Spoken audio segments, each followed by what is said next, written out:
Thank you, Olive Oil's Pizzeria. I couldn't even finish eating. Thanks, Ryan, Alexis. You know what? This is delicious. I got like a puddle of oil here. It's so great. Call them 412-831. Did you get that? 1900 right now. It was great. Thanks, Olive Oil's Pizzeria. We appreciate it. I'm Al Levine, the talking machine. We got Chip, the Prophet Hayner. Wait, I can't find Smoking Jim Frazier. Neither can I. He has car trouble, and he'll be back next week or our next show. And we got Little Z, Zach Brenner's right, moved up to his spot. Smoking Jim, you're getting near the end of the panel, buddy. I know you watch every show. Thanks for watching Pittsburgh Sportsline, locally here in Bethel Park on Comcast 7. We appreciate all the viewers. This is live TV, folks. Verizon 32 everywhere. Thanks for watching us from Nemacolin all the way up to Cranberry, Wexford, including the city of Pittsburgh. And pardon me, I am trying to not talk and eat, but you know the talking machine can talk. So I just about finished that. Thank you for helping us get to 4,600 likes on Pittsburgh Sportsline on Facebook. And Smoking Jim did an LOL by text. He's watching the show on his 99-inch LED HD XYZ TV that only he has in God's country. Smoking Jim, we got a whole box of pizza. They made a second box for us, and I said, you're not going to be here, so we'll have more pizza, maybe next week. What else do we have here? We're going to usually talk about what's on our mind. We got a little distracted with the late delivery on pizza by Al Levine. And we start our show off with what's on our mind, and we're going to start out with Zach Brenner. What's on your mind, Zach? Well, Al Levine, the talking machine. Happy to have Devin Shea back in the U.S. of A. Got to thank Devin and all the guys. Everybody celebrated Memorial Day yesterday. We'll give a hand to Al Levine's son, Drew, Devin Shea in the control room, and everybody that puts it on the line or has put it on the line for this great nation of ours. Always saluting the troops. As you can see, I'm not going to steal any of Chip and Al Levine's thunder by talking about the Buccos' resurgence in the last couple of weeks. There's 162 games in the season, so as easy as it comes in is as easy as it goes. Those bats could cool off tomorrow. Is that a negative statement after the positive streak they've had?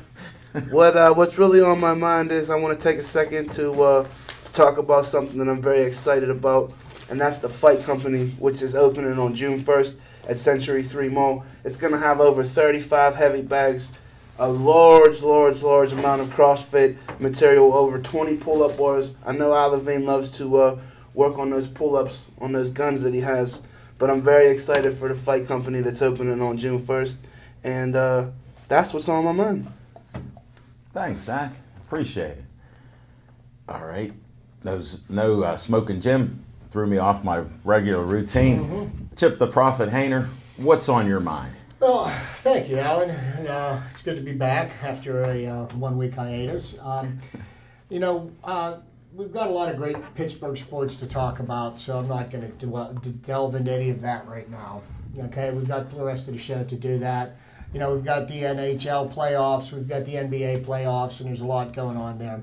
But I wanted to touch on something that I'm sure was brought up last week, but, you know, it's... well, maybe I can be enlightened by my esteemed colleague here to my right, Alan, and his expertise on union and labor negotiations. Okay, and here's where I'm going with this. You know, last week I heard one of the most disingenuous statements ever made by anybody that's ever been accused of anything, and that was Bob Kraft, the owner of the New England Patriots. Yep. And, you know, he said even though he disagrees with the finding of the people that he hired to do an investigation into Deflategate, that he was going to accept the punishment because it was what was best for the other 32 teams. And he tries to make it seem like somehow, some way that the New England Patriots were treated unjustly or unfairly. And, it just dripped of just no sincerity at all.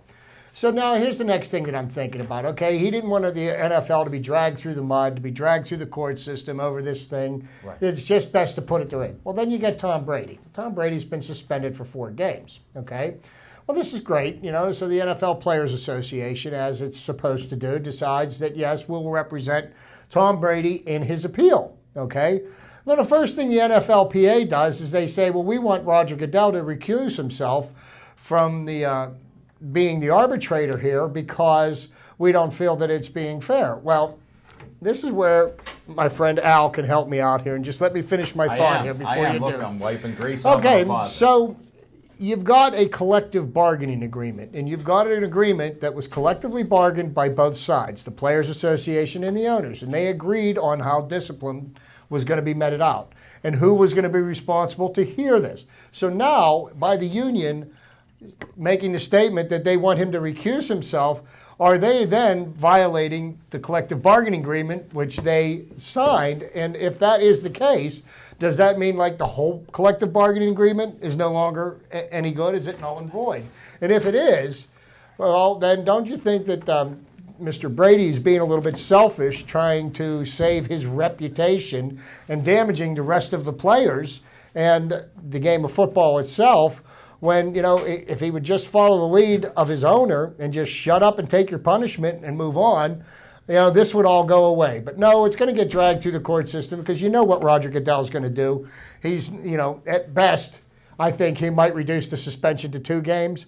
But, this is going to get dragged through the courts and it's going to be. But how does them demanding that Roger Goodell not listen to the appeal affect the collective bargaining agreement? Didn't they both agree on that? I'll join in on you on this. This because is where I did want to bring something up about it because it was unique. The last couple of days, I actually had people ask me about the Deflategate. Yeah. And I take a very dictatorship type role that you should just ban Brady.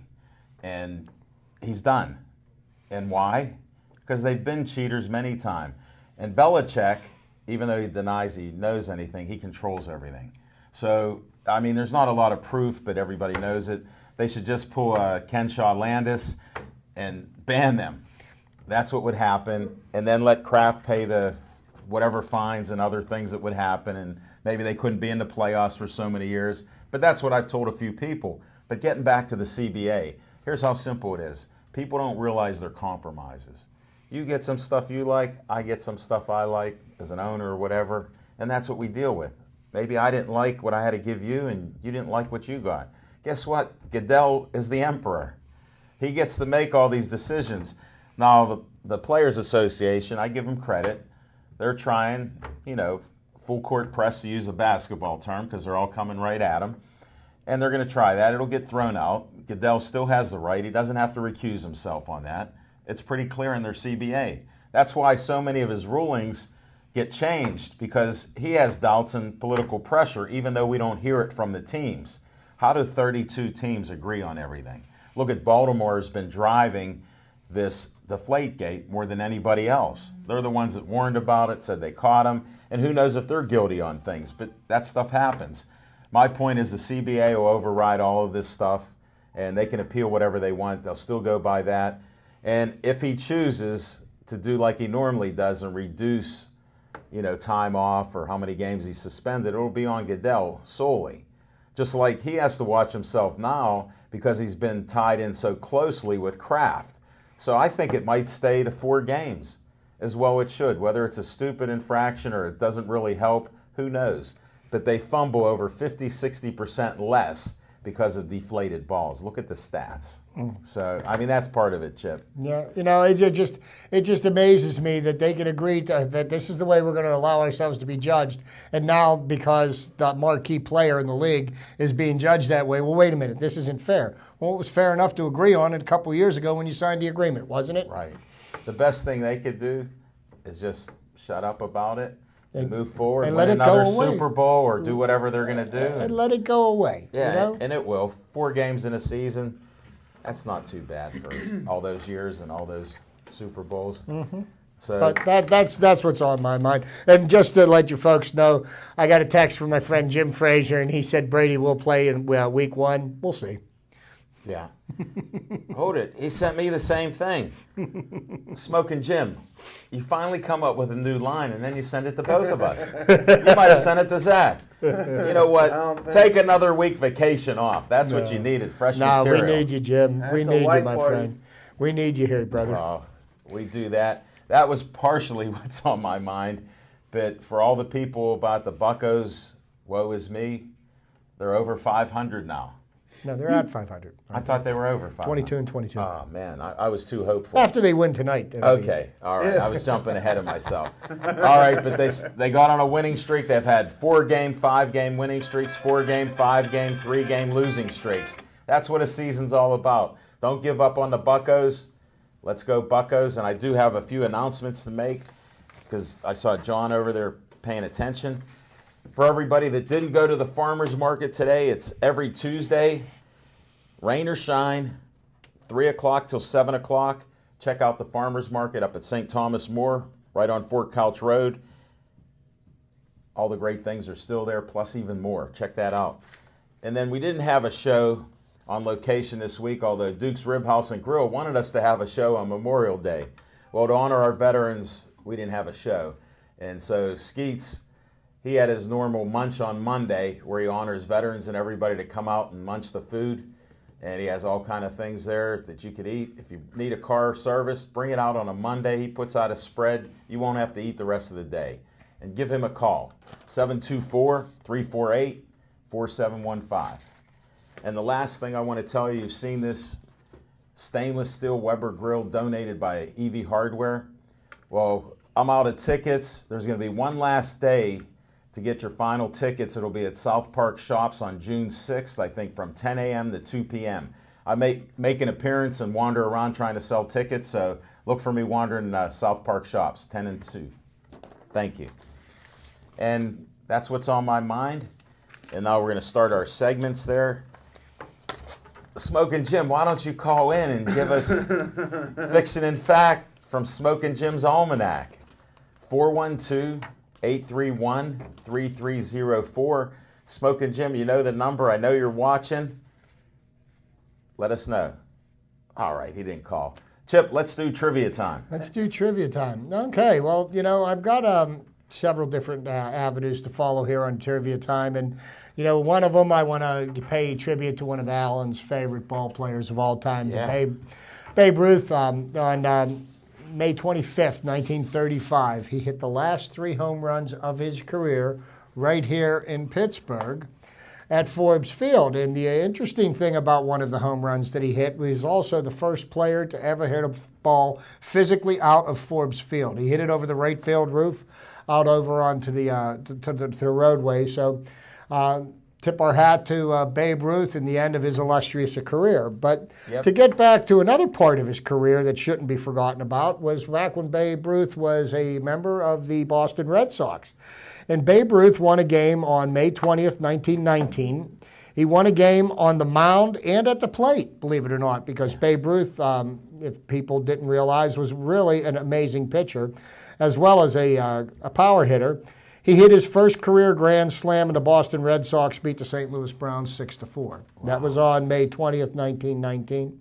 Also wanted to make a little announcement of the greatest pitcher, I think, that ever pitched in baseball, Cy Young, who's the award's named after. On May 19th, 1910, he won his 500th game. There are most pitchers that have never even pitched in 500 games. And he won his 500th.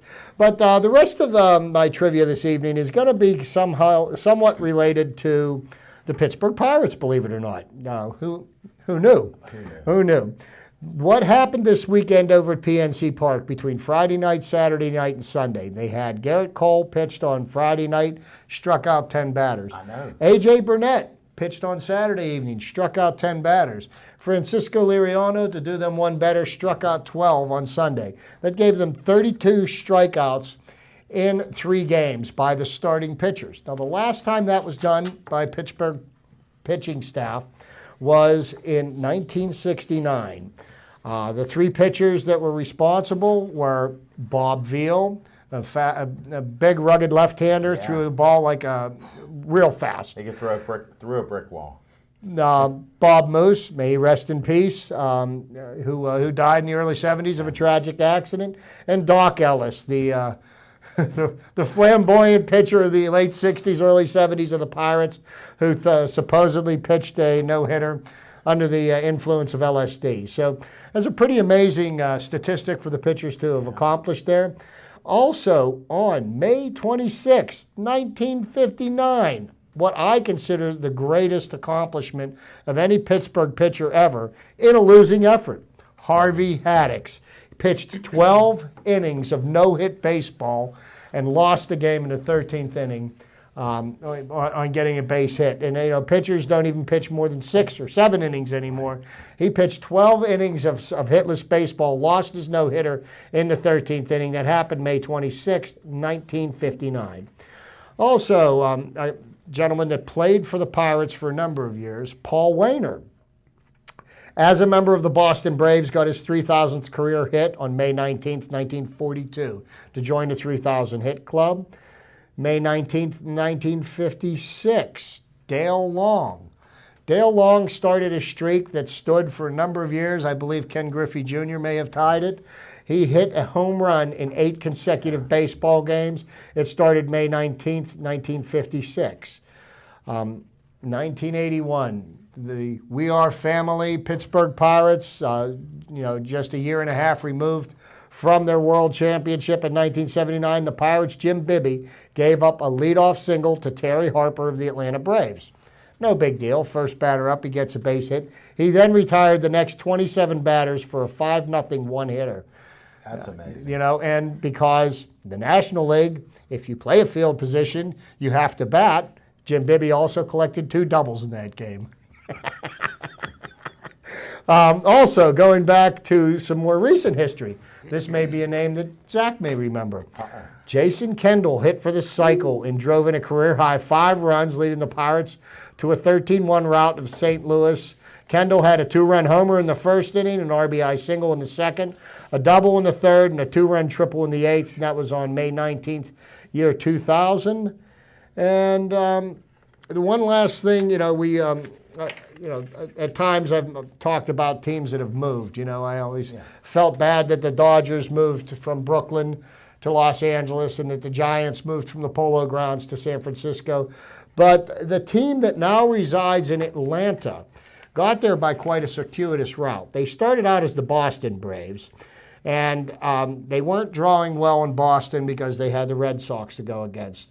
So they moved to the city of Milwaukee, and I found this statistic here pretty interesting. But in 1953, in the 13th game of the season, the Milwaukee Braves surpassed their 1952 attendance of 281,278 when they were in Boston.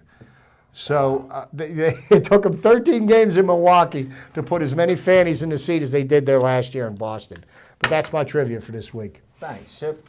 Appreciate trivia time. Zach Brenner, what do you got on Z time? Well, I was kind of hoping for the answer to how the designated hitter came into play. I'm still waiting for that. But now I got an even more important question. What do you pitchers do with these guys that keep getting caught with pine tar and substances on their body? 8 games isn't enough for me.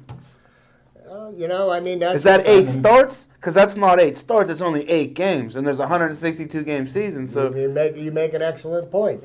Hey, you know what? We've taken a pretty strong stand against people that cheat, whether they cheat with PEDs or pine tar or corked bat or whatever it is. I don't condone it. I think you want to go across the board and make punishments just. Boom, you're gone. I'd sit them for a year. That would stop it in a quick hurry. Definitely, especially they're making it so obvious. Yeah. And before they used to hide it behind an ear or somewhere else, or pant leg. And everybody talks on the glove. Catcher would have it. Everybody talks about the good old days, but I think one of the things that makes sports so enjoyable is that you're playing on a level playing field. One team should not have an advantage over the other. If they've got better athletes, okay, then they did a better job at their job. Sure. But all this cheating stuff, I would love to see it just all go away. But I mean, it's in human nature. it is, because everybody's always looking for an edge across the board. You know, they pump in crowd noise to make it louder. They do anything to gain If an they edge. think they can get away with it. If you think somebody's watching, even a big 79-pounder now, since it's summertime almost, if somebody was watching you 24/7, you might not try to look for that edge. I Look, doubt it. There we go. Here's They'd a guy still that always- believes in it. Always be pushing for that. You know, I think some probably great innovations have come out of pushing for an edge. They've constantly, modifying things for safety, like the bats and such. But Well, look at Phil Necro, got 300 wins throwing a spitball. But back to another point. You guys never got to. You guys never obviously got to watch I Cy got Young crazy, sorry. pitch. No. But in my opinion, for some reason, I feel like Nolan Ryan was probably go down as one of the greatest pitchers of all time. He has to. And as a matter of fact, I would have to tend to agree with you. He's probably the greatest pitcher I've witnessed in my lifetime. And there's a movie that's being released. It's a documentary. It's called Fastball.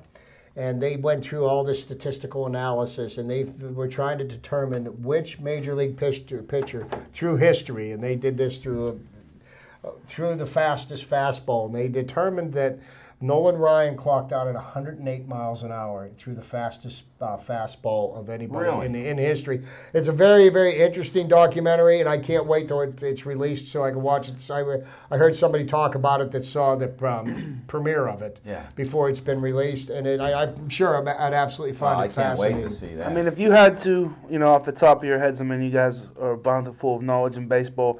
What would you say your all-time top 5 pitchers would be? Because, I'd have to make an argument for Oral Hershiser to be up, close. Oral Hershiser, I'd say, would be top 10, but I'd say, you want to go top 3, right off the top of my head, I'd have to say possibly Sandy Koufax, Bob Gibson, Nolan Ryan.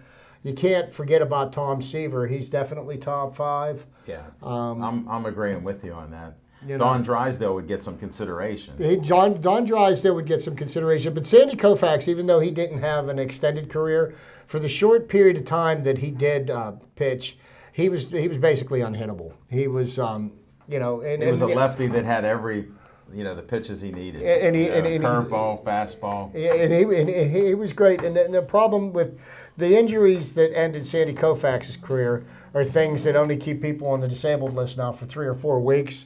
Unfortunately, they didn't have the medical advancements that they have and now. Arthritis shortened his arm, too. Arthritis was so bad, so he did have to quit early, and they did ice him and do different things like that, but the technology wasn't there. But, there's Who would you guys think would name your top 2 most dominating pitchers who were almost unhittable when they pitched mostly? Because, it's kind of hard to have the same stuff every single time you step on the mound, but... Well, after the season... Randy Johnson? Randy Johnson Yeah. could be up there, but I'm going to tell you something, and this was long before you were born, Zach, but the year that Bob Gibson had in 1968 was unlike any other year. He had his season-long ERA was 1.12. He was absolutely sick. And the funny thing was, he lost, I think, 10 or 11 games that year. He lost them 1-0. So he's out there. And he lost games that how could you even lose the game? He we've was seen this. unreal. They changed the sport. They lowered the mound because he was so dominant. They lowered the mound by 6 inches. And you would have liked to see him pitch because he was mean. He threw inside like he owned the inside of the plate. He didn't care if players would crowd it. He'd throw that heat right at him because he'd hit the strike. It'd be a strike they'd get hit. They'd have to get out of the way. And the funny thing is about Nolan Ryan is I think that Nolan Ryan was a better pitcher the last 10 years of his career than he was the first 15. Oh, yeah. Because do you remember the movie, what was it, with the Wild Thing? Major League. Yeah, Major League. Yeah. Remember Vaughn would try? They'd have him up there, and they had all the dents all over those things. And that's the way Nolan Ryan was. He threw a ball over 100 miles an hour, and sometimes it hit the catcher's mitt. As he got older, he got control and learned how to pitch, and he was a much better pitcher. That's when he threw most of his no-hitters. Well, look at Koufax did the same thing. They couldn't even let him pitch in the major leagues. He was so wild. He was throwing it out of the ballpark towards the back where the catcher is. He was everywhere. He couldn't find home plate, but when he did, they couldn't hit him. So after he learned to pitch a little and control that, he was better too. That's what happened to him. Some of these great ones, you never know if people give up on some of these young pitchers early. What happens? What would they have been like? So. Look what the Pirates keep on doing with everybody else's, all these reclamation projects. You know, nobody else could get them to do anything.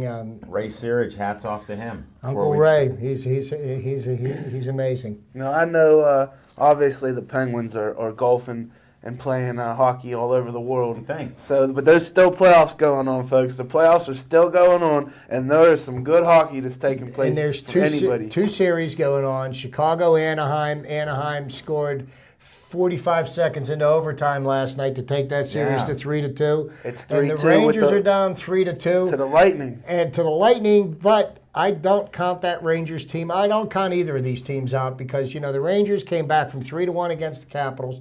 They came back from 3-1 against the Penguins last year. Sure. Lundqvist, he's a big game goaltender, and I'm telling you what, they get it to Game 7. Mark my words, the Rangers will win. Do you guys not get, when you see even Tampa Bay finding a way to light the lamp against the King Lundqvist, does it not ever make you scratch your head like, how do these guys figure out a way to score? But we have 2 of the top 10 players in the world on offense, and we just couldn't do it. That makes you go, That's an easy question to answer, Zach, and it all boils down to this: shoot the puck. Yeah, the passes are nice. The passes are nice, but if you don't shoot the puck at the net, when you put it on the net, things happen. How amazing is it for the NHL where they're virtually on the verge of potentially having 2 expansion teams in the Stanley Cup with the Lightning and the Ducks? They almost came in back to back virtually. Well, Lightning came in, then the Ducks came in. And here's the thing: you've got the team from the number 1 television market in the country in New York, and the number 3 television market in the country is Chicago, and of course number 2 is in Los Angeles. Exactly. And the last thing in the world the NHL needs to have happen right now is the Tampa Bay Lightning to make the finals because its television ratings are going to go right in the toilet. Right. But, I'd love to see the Lightning and the Ducks battle it out, even though I do believe that the Blackhawks, they've won 2 cups in the last 5 years. You can't count out either team right now. You can't count out the Blackhawks or the Rangers because they both have the talent, especially the Blackhawks. The talent and the experience to definitely take that Taves to 7. And Patrick Kane and Crawford in the net. They've got a solid thing. But you know what? They play the games, and the way the NHL has been played this year is it seems like they play. What I love about the playoffs is I love sudden death overtime, and I don't think any game should ever end in a tie like they do in the regular season. And I hate the shootout. I think they should play every game to its conclusion. You're old school. But I think part of the CBA reasons behind that not going until it's over is because what about in baseball when they go to 20 innings or whatever? They don't want to do that in hockey. They're trying to cut down and preserve and trying to improve the product and not, But my thought is if you people knew that you had to win in 60 minutes, that you were not going to get any points. If you ended up with a tie, maybe you'd put better effort into the last 20 minutes of the game and try to win. I just think it's one of those compromises, Levine, where they compromise. It definitely is. It definitely is a compromise. But I'd rather them not just pass the puck around the last 10 minutes or 8 minutes of a game because it's tied. They don't want to take a chance. That's ridiculous hockey. And to either win or lose a game based on a shootout, I just think it's bush league. Well, and it also puts the shootout basically puts a lot of emphasis on your goalie. If your goalie's good one-on-one, your goalie could stood on his head all day, and then you got to face those shootouts on a breakaway. How many breakaways you get in a hockey game in regulation? Maybe a couple if you're lucky. 3 in a matter of 3 periods, just wide open breakaways. But off to another playoffs that are taking place. NBA. The NBA, the National Basketball Association, their playoffs are going on, and huge shout out to LeBron James trying to bring a championship back to Cleveland for the first time since 1964. He's up right now 3-0, and they haven't had Kyrie Irving for a majority of that series so far, which is impressive. I've got to tell you, and the Kevin Love has been out the entire series, and I'll tell you what, if LeBron James can bring a championship to Cleveland, I might even go as far as saying as that man can probably walk on water. I mean, I'm telling you If it's frozen. Yeah, I'm telling you right now that he has got that team playing. I mean, being up 3-0, never expected this. But what needs to happen for the best scenario for LeBron is I watched the game last night with Golden State and the Rockets. It was a slugfest. Steph Curry fell on his head. Yeah. Looked like he might be out for the series. Then the next thing you know, the next quarter he's back in the back running laps, and he comes back out and he's playing. But Houston still wins that game. So LeBron needs to finish tonight, finish out Atlanta, and hope that series with Golden State and the Rockets, they beat each other up and it goes a while, because Golden State on paper is the better team than the Cavaliers, but the Cavaliers have LeBron James, and like I said, LeBron James to basketball is Ben Roethlisberger to football. You're going to be in every single game as long as he laces up the shoes and goes out there and plays. So Seth Curry has had a season of his life this year. He's league MVP. But I'd like to see Cleveland and Golden State go at it. But as you could allude to, Levine, though, with your father being a former official in basketball, I mean, defense is at a premium in the regular season in the NBA. That's my favorite. Did you say defense? What is it? Yeah, so I'm looking for it. Yeah, a lot of that perimeter. How long can you carry the ball when you go to drive to the hoop? From the half court line? Because I remember Julius Erving and them used to start at the top of the key, but they were flying. Yeah. These guys are taking steps. My dad would be outraged. We used to sit and watch games, and he goes, "That's 4 steps." I go, "Dad, I know." He goes, "Look, he carried the ball.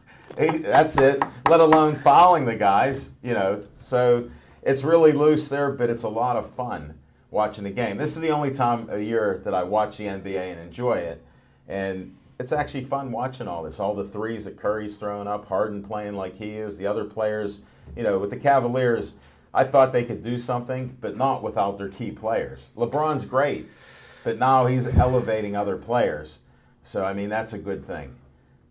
Oh, wait, I got an interruption here. Devin Shea said that El Salvadorian report is the women's football team in El Salvador tells Zach hi.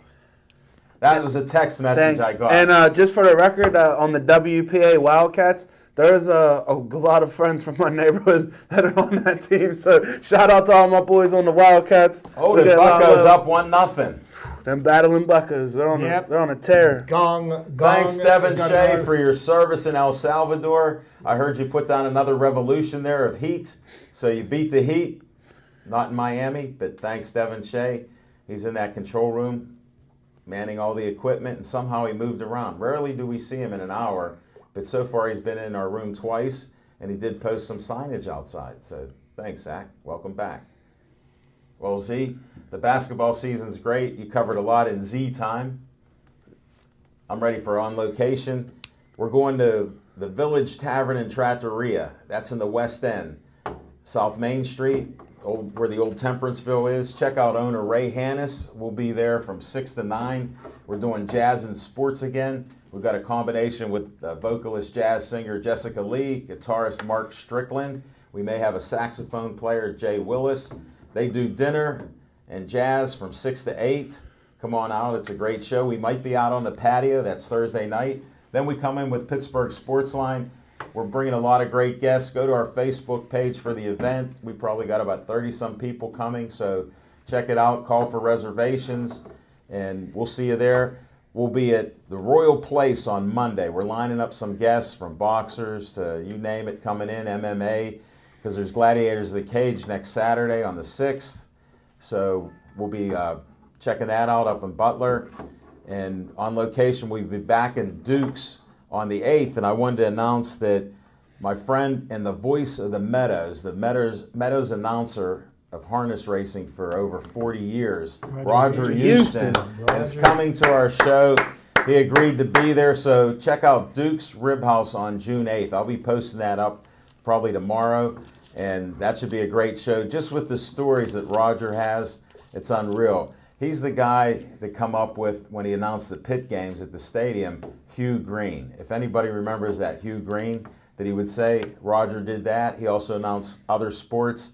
Come on out and meet Roger Houston. He'll make it out. He's glad he'll be done with the races before that, so he'll be there around 7 o'clock. Thanks, Roger Houston, and we'll see you then. All right, let's go to Bucco talk right now. They're winning 1-0. I mean, top of the second inning, Jung Ho Gong is once again he's showing batting over 300. that he's a major league ball player. They took him out of the Korean leagues, which they said was something to the equivalent of Double-A baseball. Yeah. And he's getting it done in the major league level. He's hitting for average. He's driving And he's also runs. fielding well enough that he's keeping Jordy Mercer on the bench. Well, Jordy Mercer is keeping Jordy Mercer on the bench. And Jordy that's Mercer true. started out last year very slowly in April and May. And he caught fire around the end of May, and he played as well as any shortstop in the major leagues. Defensively, I think Jordy Mercer has a little bit better range than Gong does. Right now, And he's taller, too. He wouldn't have to make those jumps to catch the ball. But Gong's got better luck at bat, and Jordy's working on through some of his problems, and I think that he's going to be fine. I think what this does with the emergence of Jung Ho Gong is this is enabling Jae-Hae to get back to the place where he was playing second base one day, third base, right field, because last year he was awesome at doing that. This year at third base, maybe he was trying a little too hard, but he has gotten his stroke back, and he and Andrew McCutchen, who is once again playing like the best player in the National League. Hold it, I got to interrupt an announcement. Smoking Jim Frazier, his hair has not grown back. And he's hitting over 300. Yeah, That knee's fine, huh?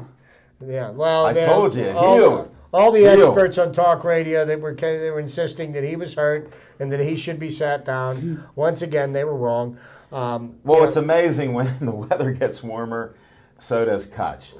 And that's a great thing. It's exciting baseball, and you know what? It helps us to talk about other aspects of the game. Well, you've got Alvarez who's starting to hit with some power. Neil Walker started off the year hot and has kind of cooled off a little bit. Starling Marte is playing like an all-star. I think that he's playing up to his potential. He's a good spot in either the fourth or the fifth hole in the lineup. He's not a leadoff hitter. He's able to drive in runs. He has speed. I mean, the throwers can't keep up with them when they get a ball. Gregory Polanco is struggling, and that's something that I believe that they're going to work out. But right now, the Pirates are clicking on all cylinders. Their starting pitching is incredible. Their bullpen has been very adequate. Melanson's speed's starting to inch up too. And you know what? And the least important statistic for a pitcher for me is how fast he throws the ball. Because I don't care if you throw it 70 miles an hour or if you throw it 700 miles an hour. If you're getting guys to swing and miss and getting them out, you're doing your job. Well, that's what I was going to say about Nolan Ryan, because I can't speak to the early stages of his career, but I can sure attest to the later stages of it. And it seemed like he just was a crafty vet, and he just knew how to pitch and knew what to do with his body to get guys out. See, and that's when these young guys come up into the major leagues, they get to the major leagues by throwing the ball faster than anybody else. And it's after they get to the majors is when they actually learn how to pitch. Right now, A.J. Burnett, if you look at A.J. Burnett right now at 38 and you look at Garrett Cole in his early 20s, I think Garrett Cole mirrors the kind of a pitcher that A.J. Burnett was in his early career. He's a good pitcher with an incredible fastball and great control. Now A.J. Burnett has lost a few miles per hour off his fastball, but he's a wily veteran. He knows how to pitch. He knows how to mix up his speeds. A.J. Burnett has been nothing short of incredible this year. Well, he's healthy. That's one of the things I was worried about. It's hard to come back his in your earned late run 30s. average, his earned run average is microscopic. I think right now he's the ace of the staff, but the accolades will probably go to Garrett Cole. And Cole is 6-2. 6-2. AJ's 4-1, and Cole's ERA is even down in the low twos, which anybody that's got an ERA lower than 2.5. Mr. Negative Baseball Man called in, and Smoking Jim, in your wisdom, a guy raised his average 79 points. Smoking Jim goes, Kutch only has a 259 average. At 180, he was saying they'll never come back. Yeah. Smoking Jim, you're hilarious. Matt Harkins just gave us an announcement from the control room. Josh Harrison made a great catch, and Rob Stanton of a hit.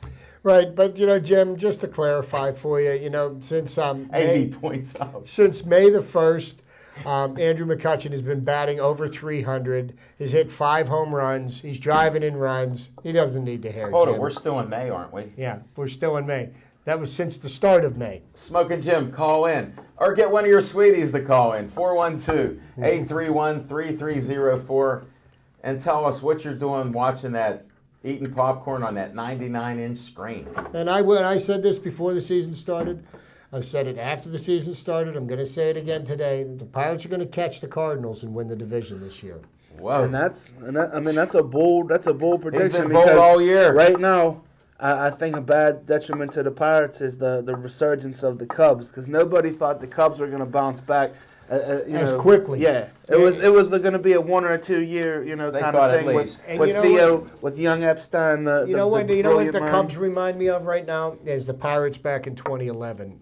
They got a young team that they don't know what they're capable of, and as they go through the grind of the regular season, there's going to be a couple of injuries, and they're going to fall off. And the Cubs are going to be somebody that's going to need to be dealt with moving forward over the next 3 or 4 seasons, because Theo Epstein, who happened to rebuild the Red Sox into a 2-time World Series champion. He broke the curse. Yeah, he's in Chicago right now. He got an idea of what he's doing, and the Cubs are going to be something to contend with. And they like to spend money. Yeah, they like to spend money. But I don't think they've got the arms and the pitching staff to take them through the season. I don't think they have the depth Well, there. to jump off of baseball real quick, on Sunday, I was fortunate enough to watch the Grand Prix of Monaco first thing in the morning, followed by the Indianapolis 500, and then concluding with the Coca-Cola 600 from Charlotte. So on Sunday, I had a full array of auto racing. A lot of left turns, huh?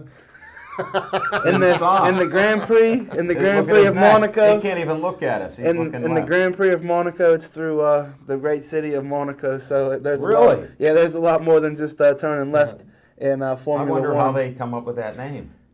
One of the things about racing that really, when I was a child growing up, the biggest race of the year was the Indy 500. That was like the Super Bowl of all racing.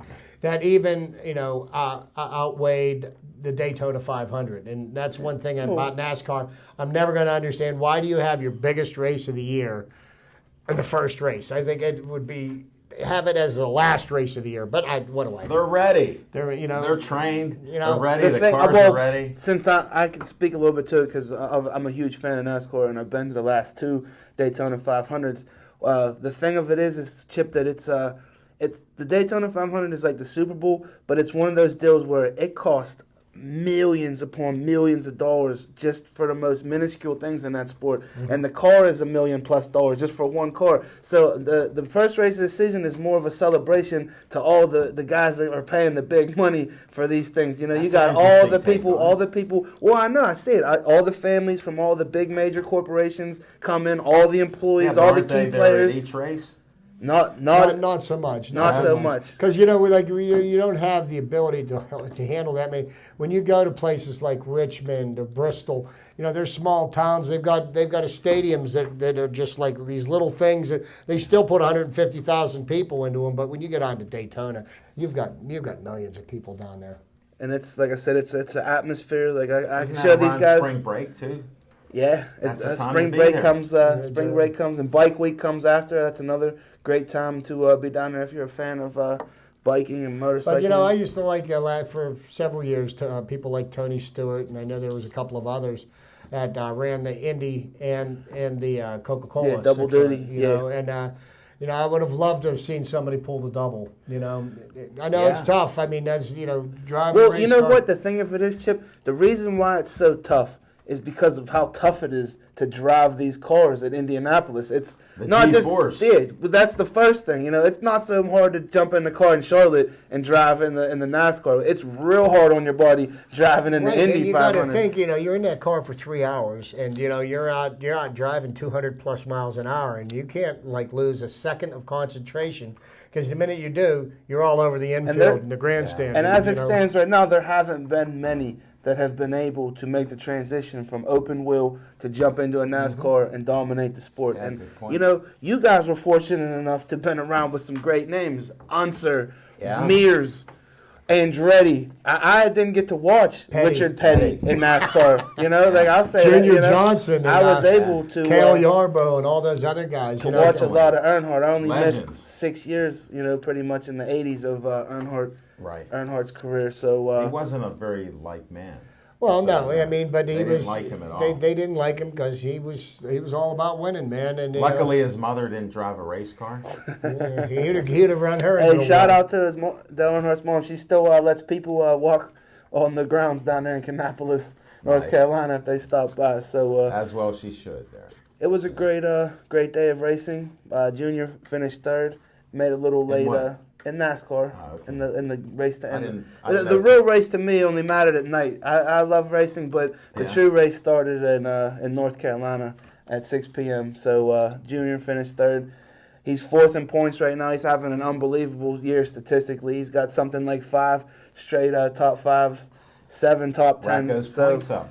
well, the NASCAR, the way they changed the format, like I've talked to over the last couple of years, is you win a race and you're in the chase, and that Well, kind of I like mean, now, correct me on this one because I'm, apparently I'm not completely understanding this. Now, you've got the top top 12 cars, and then there's 2 wild cards, right? Yep. Now, if you don't end up in the top 12, okay, and you win a race, do you still get into the chase, or do you have to still be? no. one All of the you have to top do is 12? win a race. That's winning a race. Win, That's all. win, and you're in. So theoretically, then if there's 32 races, you could possibly have 32 people in the chase for the cup if everybody each won one race.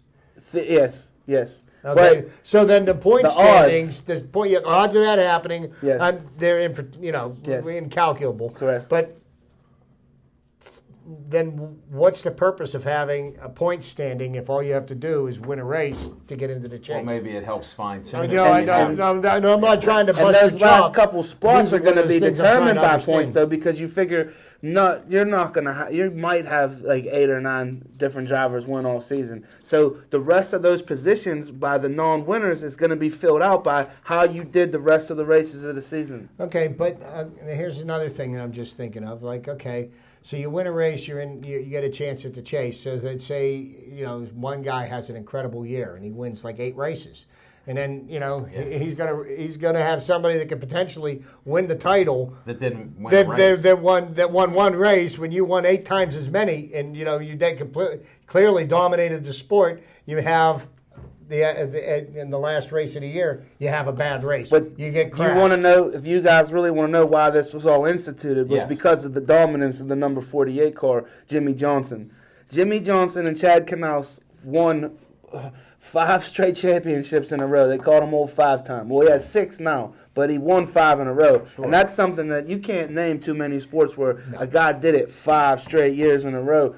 So they decided, hey, they listened to the fans. They changed the system up to make it harder on these guys. Because what Jimmy Johnson was doing was, he might not have had the greatest season, but towards the end, they just turned it on. They turned it on when they needed to. They won. They were great at certain tracks, and the fans were clamoring for a change. And like you guys know, in baseball, they moved the mound. They changed this. They added the DH. Sure. Well, in NASCAR, they said, you know what? We're going to do something about this where it doesn't matter. We want a reset button at the end of the year to determine the championship. The best 14 cars are going to get a chance. Well, they need to pump the fans up too because they lost a lot of fans. The sport lost millions and millions of dollars. Fans don't come out like they did before. And and the unfortunate thing is about NASCAR is it doesn't really translate well into television. Now, if you're a true racing fan like yourself, that's one thing. But it's like unless it's the Masters or the U.S. Open. I mean, how many Sunday afternoons am I going to sit at home and watch a golf tournament? Probably not. And then if you got a race on, it's like it's constant, the same thing. You might see an accident here and there. I don't think it's a sport that translates well to television. But they do different things, Chip, where they run on Saturday night, they run on Friday night. Like they do different things to try to mix it up and catch people. But it's, you guys know, even in the summertime, it's hard. People they should be outside. Not too many people are at home. You've got that I right. see them on their smartphones looking at the races. Whoa. I see them on the No, smartphones. you know like what my I buddy see. there You know what and I stuff. see when I go to Pirate games. I go to Pirate games and I see people doing this, and I'm like, Well, There's a baseball game going well, not on. just that, but how about this though? For baseball is one of those sports too where you gotta pay attention. If Things you're coming sitting into there the at the stand, if you're in game, a yes. certain area, like I could. Speaking of baseball, our control room's on fire. Jay Hay hit a double. It's 2-0. Neil Walker just hit a 2-run homer. It's 4-0 Buccos. So don't switch that dial yet. We got 8 minutes and 45 seconds. Bear with us. The Buccos are winning 4-0 so far. So we're going to get our first 5-game winning streak of the year. Well, we've had that 5-game losing streak, so we got to get that equaled out. That's just part of it. Sorry Jay to Hay, interrupt 2 your for 2. NASCAR there, but Well, it's baseball season. Hey, it's also horse racing season. Speaking of racing, Whoa. and American Pharoah has a rare chance. We've had I'm a all couple. in. We've had a couple in the last couple years of him. We had Oh, some strong yeah. horses that won the first 2, and then kind of fizzled out in the Kind final. of from broken bones to everything Since else. 1978, when Affirmed was the last Triple Yeah. Crown winner. No, Seattle Slew won the Triple Crown too. Did Yeah, it and not? Secretariat. You had Secretary. So the 3 of them in the 70s. 70s. We had 3 of them in the 70s. We got so spoiled, Zach. not one We had since. horse racing. We had Super Bowls. We had World Series. I mean, how good could it get in sports? I No. like the horses too. And then it got pretty bad in the 80s after 81. When were you born? I didn't come until 84. That's what happened. See, I yeah, can't believe It was it. bad after 81. I was trying to figure out what happened. Sorry, Zach. I was just trying to hit that home run. when I was a child, the Pirates of the 60s were a strong baseball team. They won the 60 Yeah. World Series. The Pirates of the 70s, another strong perennial contender. We won Decade, 2 yeah. World Series. The 80s, the first 6 years of the 80s were probably one of the darkest days ever for the Pirates when they had the drug trials with Dave Parker and Dale Barra and Bill Madlock and some other people got caught up in that, and they basically had to completely blow up the whole franchise. That's when they brought in Jim Leland, and it was a slow, gradual process that finally in 1989 Yeah, the end of the started 80s. producing the 90, 91, and 92 division champs that ultimately didn't make it to the World Series, and then we had the 21-year drought. So if you look at the Pirates' history over their 135 years, you can see there's been cycles of this. Like when Ralph Kiner, who's just recently passed away this year, was the big home run hitter for the Pirates. I mean, the Pirates stunk. They had the worst record in the league for They'd come quite to a number watch of him years. hit home runs They come late to in the watch game. him hit home runs, and that was it. I mean, but people still came out to watch the games because, there wasn't a whole lot of options available No, for you didn't have entertainment. TV like you did. No. Sports 24/7. You didn't have ESPN or any of the other initial stations. So. Mm-hmm. But American Pharoah could do it. I think there's a great chance with him, like I said last week, with him being on an off track, on a good track. So he has the speed, he has endurance. Well, see, the thing is with the Belmont is you're running a full quarter of a mile longer. Yeah. And so that's really what is the true test of the horse because not these shorter tracks. But the thing that kind of like blew my mind is. There was a good field for the Kentucky Derby. Everybody wants to run in the Kentucky Derby, but there was only 8 horses running in the Belmont. And There was some bad conditions too. though. Well, The mud. The and you mud wouldn't have makes pres- it. yeah. You got $1 million horses, potential stud fees that are out of sight, even if you win one race. So- and depending on how you are in the breeding of the horses, so that's always a concern. But Is that then- why they hold out horses and the conditions I tried aren't to ideal? explain last week. Chip will probably like this. Every year, like when a horse is born, say he's born in June. right. The next year, he's another year older, even though he was born in June. He might only be a year and a half, but they say he's 2 years. So Right. that's one of the reasons people are strategic with the horses with the Kentucky Derby, Preakness, and Belmont. A horse that may have been born in June, he's not really 3 years old yet. They aren't as developed as they should. Some do, and depending on how they train them. So when they have a few iffy things, they're not going to chance him in that because this could be a multi-million-dollar horse. Sure. I mean, So that's one of the strategies. A horse born in maybe April, May, February, they're 3 years old. So they're right. it's like in high school. That 3-4 months that you see a kid from being a freshman to a sophomore, that makes a difference, let alone a sophomore to a junior. And that's how I look at it. Other experts think the same, and some people are just put them out or don't even race them at 3 because it's too much of a Well, as risk. a jockey, Levine, is there anything that going into this last race the jockey for American Pharoah can do just to He's done a put the great hammer job. down. Is it like to get the most? Is he getting the most out of that horse? And he's won several Kentucky Derbies, which Willie Shoemaker didn't even do. Right. Well, one of the things that a jockey can do is they keep a horse live, and there's normal ways that you can do it. Just how a horse is when you're holding the bit, how you're riding on him. You'll see some of them stand up in the saddle there, to try to like get in motion with the horse and just be a natural. And then their weight is, very minimal, 130 some pounds, 120 pounds. So I thought it was lighter than that. Well, some of them are, but usually they'll so add Rob weight. Salka could be a horse jockey? Yeah, Robbie Salka could come out and do it. He'd have to cut a little more weight and it'd be possible. And then you have to be strong, because what you guys forget, these horses are great athletes. They're 1,200 pounds. That's what they weigh, at least. So these are big horses, and they're in the strength that they have. You could die out there on the track. I'm surprised more people don't. If they stop, like they see things, Well, they'll stop, even out of the move to the meadows, side. even out of the meadows with the sulkies, I've seen some accidents So happen. and I've seen horses die on the track. Sure. I mean, it's terrible to see that. I'm an animal lover, and this is an extreme sport. And some trainers and stuff push them and do things.